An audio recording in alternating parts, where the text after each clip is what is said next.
Vamos a continuar en nuestro diálogo con los temas restantes, el tema de seguridad ciudadana y el tema de institucionalidad. Los expertos en el área de seguridad pública son los doctores Rafael Pleites y Henry Campos, quienes también harán las preguntas respectivas al candidato. Recordamos, tenemos 24 minutos para cada uno de los temas que se van a plantear y les solicitamos tratar de aprovechar positivamente el tiempo para que podamos tener la mayor cantidad de preguntas y respuestas y enriquecer a nuestra audiencia, enriquecer el informe del Departamento de Estudios Políticos que en su momento se publicará, y a nuestra audiencia que también apreciará a través de la televisión estos encuentros presidenciales. Damos la palabra a los expertos del área de seguridad para que comiencen con sus 24 minutos. Muchas gracias, Rafael. Buenos días, profesor Salvador Sánchez Serén, candidato a la presidencia del FMLN. Este gobierno, cuando asumió el poder, encontró una tendencia, un repunte en los homicidios de los más altos en los últimos años en El Salvador. El promedio de homicidios en el periodo de enero-mayo del 2009 era de 11.9 homicidios por día. Y ese promedio se mantuvo en el 2009, cerrando con 12 homicidios por día, una tasa de 71.2 homicidios por cada 100.000 habitantes, una de las más altas en el mundo en ese momento. En el 2010 se logró disminuir un poco esa tasa a 64.8 por cada 100.000 habitantes, un promedio de 11 homicidios por día, y nuevamente en el 2011 hubo un pequeño aumento y terminamos con 11.9 homicidios al día, con una tasa de 70 homicidios por cada 100.000 habitantes. Luego vino el año 2012 y en el marco de la tregua hubo una reducción muy importante en el número de homicidios y obviamente en la tasa de homicidios. Sin embargo, la población salvadoreña en general no percibe a la tregua como algo que beneficia a la seguridad de la gente. Por ejemplo, la última encuesta de la UTEC de agosto de 2013, cuando se le preguntó a la población su opinión sobre la tregua, el 47% de la población dijo que beneficiaba a los miembros de las pandillas y un 13% al gobierno, y solo el 16% respondió que eso le favorecía a la población. Más aún, la población, los salvadoreños siguen considerando que la delincuencia es el principal problema del país por encima del problema económico. Y las extorsiones han venido aumentando en los últimos meses, afectando principalmente y con más peso a la pequeña y a la microempresa. Por eso, correctamente, en su propuesta de gobierno tiene a la seguridad como uno de los 3 ejes principales. Mi pregunta es, ¿cuál es su enfoque de seguridad ciudadana y particularmente cómo piensa enfrentar el problema de las pandillas, teniendo en cuenta que en este país ya hemos pasado por esquemas de manos duras, de super manos duras, de treguas? ¿Qué haría usted diferente a lo que ha hecho la administración Funes? Muchas gracias. Primero, comenzar con lo que tú señalas al final. Yo creo que el PNUD planteaba de que ni las mano dura ni la mano super blanda, sino la mano inteligente que combine toda la parte que tiene que ver con la prevención y la parte que tiene que ver con el tema de el uso de los mecanismos de coerción que tiene el Estado. Una combinación de ambos es la búsqueda de la respuesta. Entonces, para mí esa visión es correcta, es una visión muy integral. Por eso yo he planteado de que para mí hay 3 ejes que son inseparables. El tema de crecimiento económico, el tema de seguridad y el tema de educación. No los podemos ver separados aún para enfrentar el fenómeno de las pandillas. El fenómeno de la pandilla es oportunidades. Por eso nosotros creemos, primero que hay que, en el tema de prevención, hay que crear un sistema nacional de prevención. Así como existe el sistema nacional de prevención contra el tema de los desastres, es una medida en la que el presidente puede poner en función de esa decisión a todas las instituciones del Estado. Yo creo que es importante de que exista un plan nacional de prevención ciudadana, en la que todas las instituciones podamos actuar en la localidad, en la comunidad. Pero también creo de que la mano inteligente plantea una mejor formación de los entes encargados de ejercer el mecanismo de coerción, como es la Policía Nacional Civil. Entonces, en ese sentido, hay que apostarle a la investigación científica en la Policía Nacional Civil. Hay que apostarle también a la inteligencia policial, y en el tema de la inteligencia comunitaria, porque me parece que también sería importante la búsqueda de una estrategia de inteligencia comunitaria.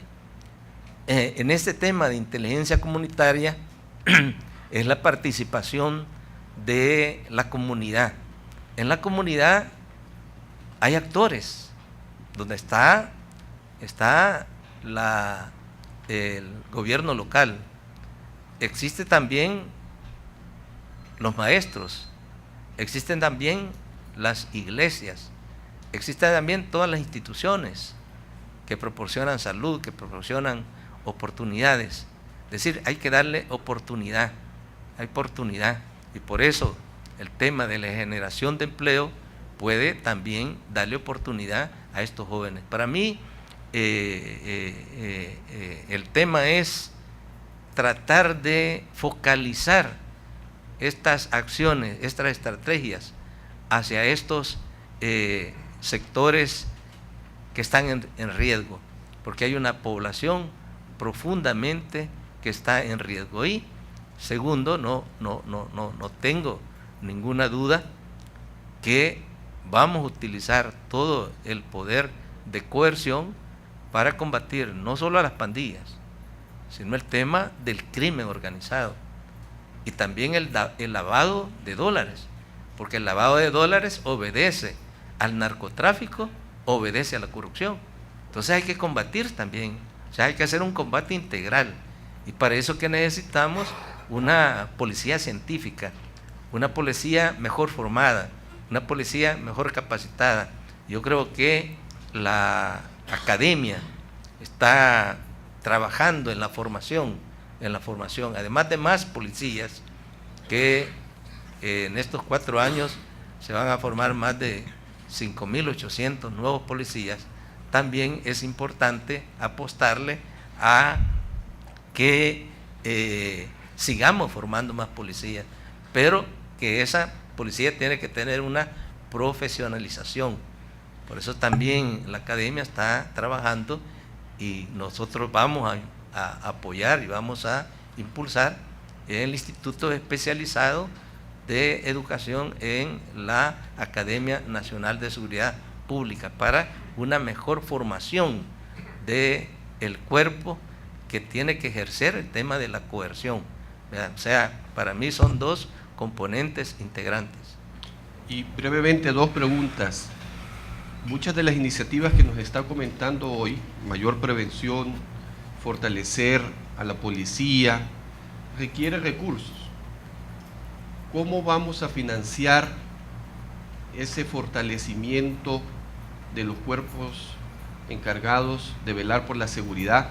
Y aquí hay un punto importante. Ha habido históricamente una descoordinación del gobierno con la fiscalía y los jueces, y esa descoordinación incluso se ve presupuestariamente. A veces se han hecho esfuerzos para aumentar el presupuesto de la policía, pero no se aumenta lo de la fiscalía y terminamos con cuellos de botella en todo el funcionamiento de la justicia penal. ¿Cómo piensa llevar más recursos? Y el otro punto, ciertamente este es un campo donde el gobierno tiene que articular esfuerzos con la sociedad civil y con la empresa privada. ¿Qué le pediría usted al sector privado de cara a enfrentar este que es el principal problema del país?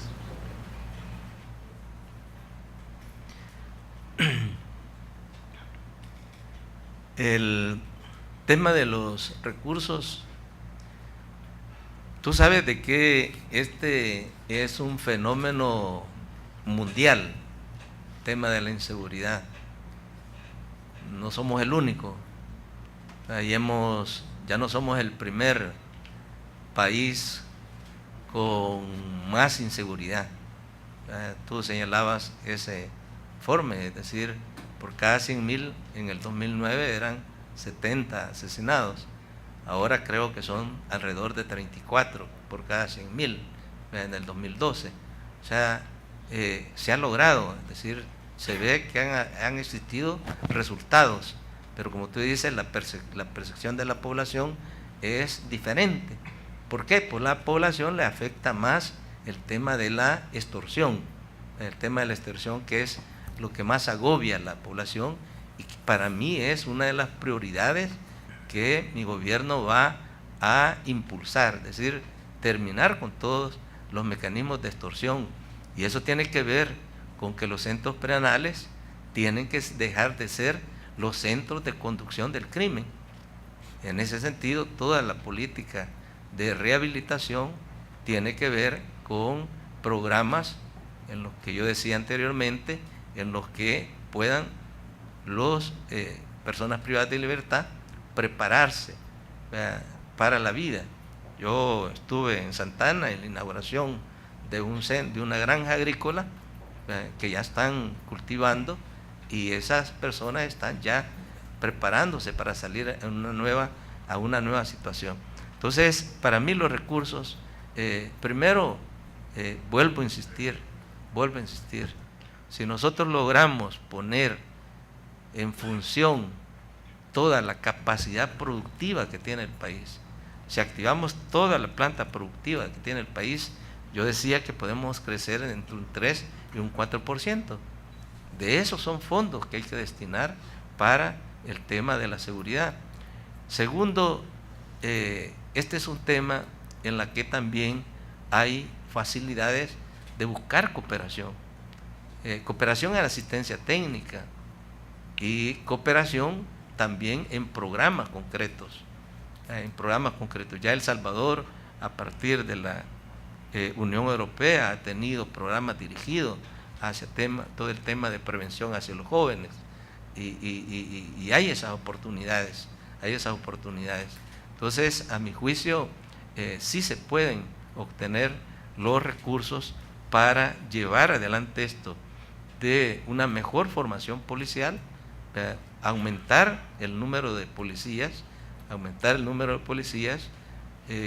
Es importante que ahora la Fuerza Armada esté colaborando y actuando complementariamente con la Policía Nacional Civil, pero creo que debemos de darle la capacidad a la Policía Nacional Civil para que ella ejerce las funciones de seguridad, y por eso es importante apostarle, y es importante apostarle también a toda la parte de prevención. En la parte de prevención podemos unir recursos del Estado, que a veces actúan de forma descoordinada. Nosotros hemos logrado con la ley de protección para todo el tema de la política de riesgos, disminuir recursos. ¿Por qué? Porque hay una acción coordinada entre las diferentes instituciones del Estado Entonces, en ese sentido, a mi juicio, yo creo que ese es importante, en estos temas. Tenemos 10 minutos para el resto del bloque y las preguntas de los expertos. Y nada más, la última parte de la pregunta, ¿qué le pediría el sector privado? ¿Cuál es el rol que le ve al sector privado en el combate a la delincuencia y para mejorar la seguridad en el país?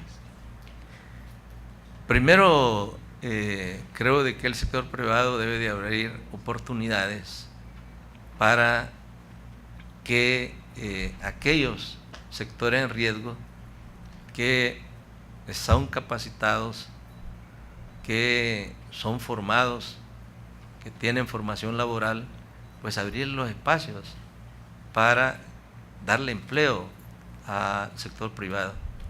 Y segundo, yo creo que el sector privado, tanto grande como pequeño, debemos de actuar en la localidad. Hay muchos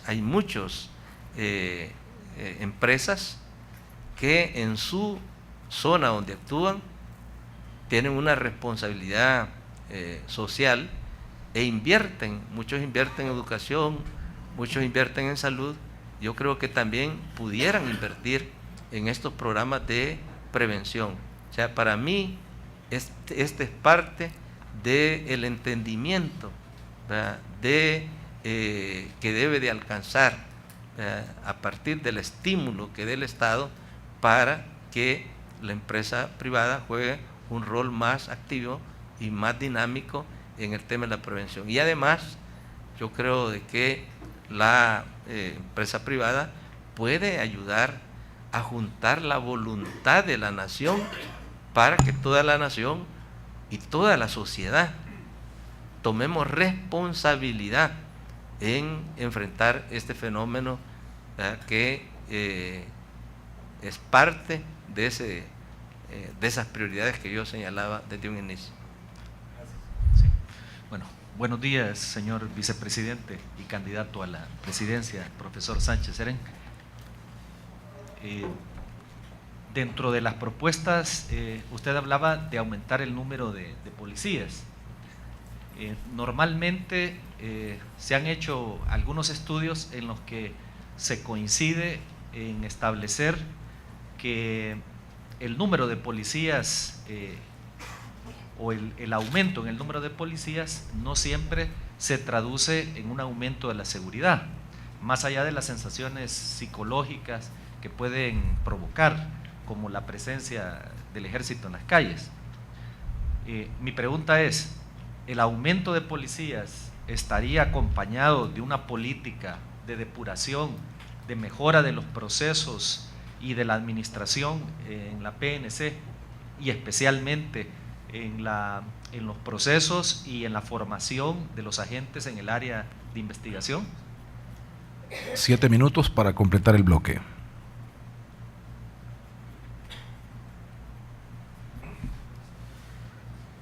Evidentemente, el nivel de porcentaje que tiene El Salvador de 4 policías, creo que por 1000 habitantes, es el único en Centroamérica.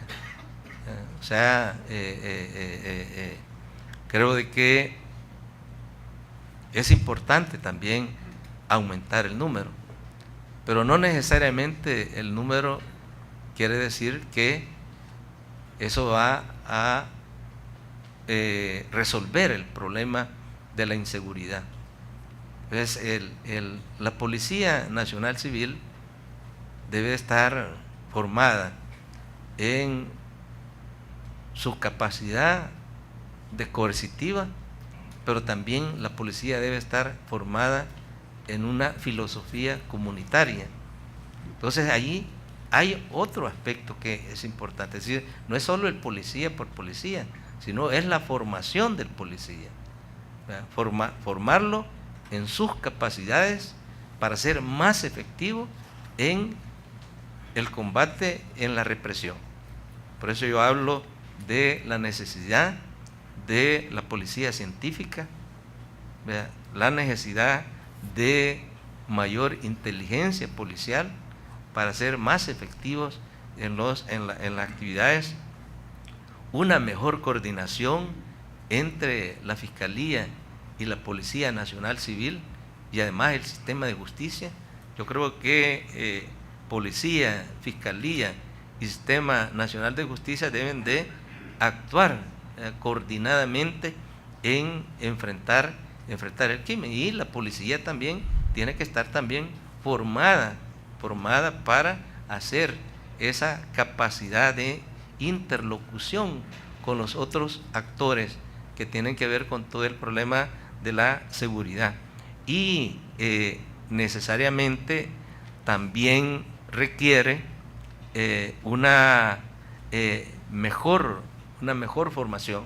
Por eso para mí es importante que podamos hacer realidad que se cree ese instituto especializado de seguridad pública para que exista una mayor profesionalización de la policía, y el proceso de depuración es constante.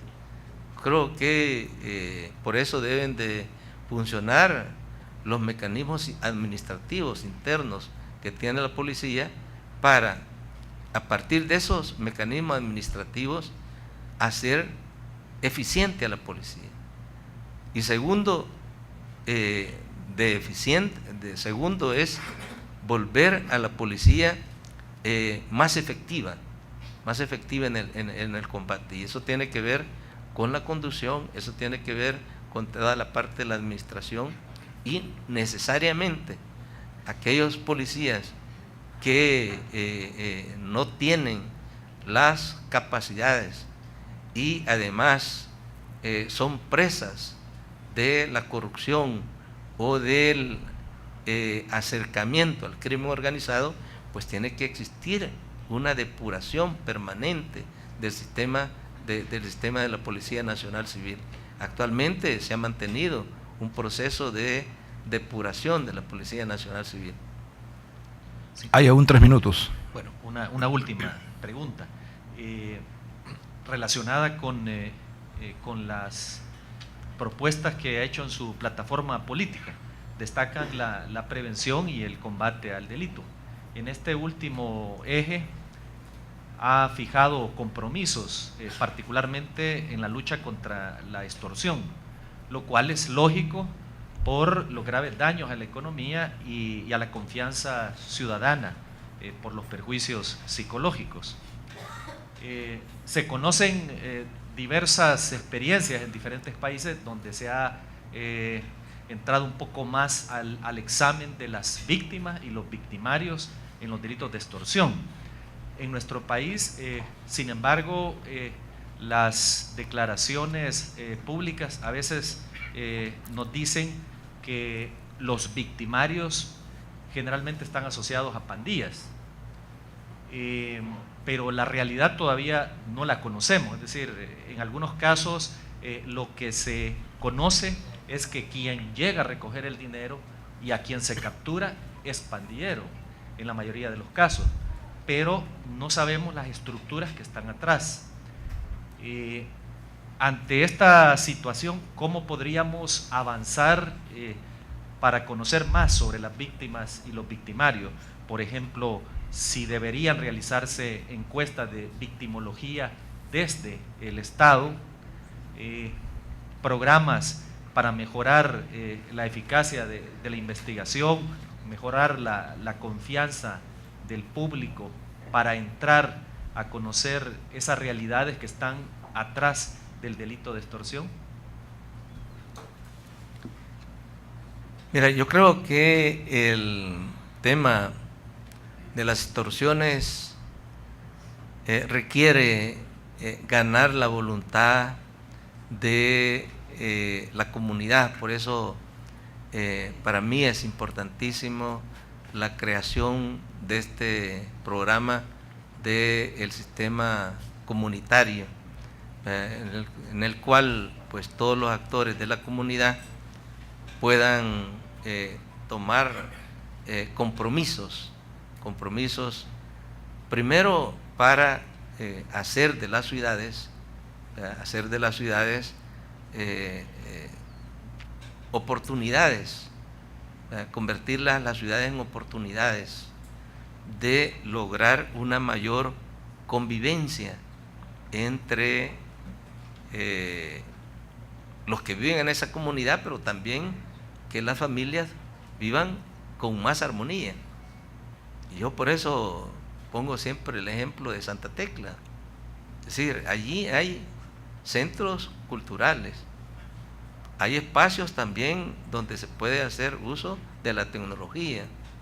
O sea, se le está dando a los jóvenes oportunidades, o sea, alejando al joven de la pandilla, que de alguna medida la pandilla tiene muchos niveles de extorsión. A veces tú has de conocer que a veces para cobrar pues usan hasta a veces niños para hacer todo ese proceso. O sea, de que ellos se aprovechan de esa población que está en riesgo. Entonces, si nosotros les damos oportunidades a esa población en riesgo, a través de que la comunidad tenga una actitud de cooperación y de integración, creo de que va a existir esa posibilidad. Necesariamente creo de que es un tema que hay que profundizarlo más, que hay que hacer las investigaciones necesarias, y creo que es una importante iniciativa la que tú propones, de que se puedan hacer esas investigaciones, esos estudios para saber exactamente cómo actuar con el tema de las extorsiones. Pero hemos llegado al tiempo. Pero en este momento yo creo que lo más importante es actuar contra las pandillas, que son las generadoras de la extorsión. Yo creo que la extorsión debe ser la prioridad en el combate de mi gobierno. Gracias por sus respuestas, candidato. Gracias a los expertos en el área de seguridad ciudadana.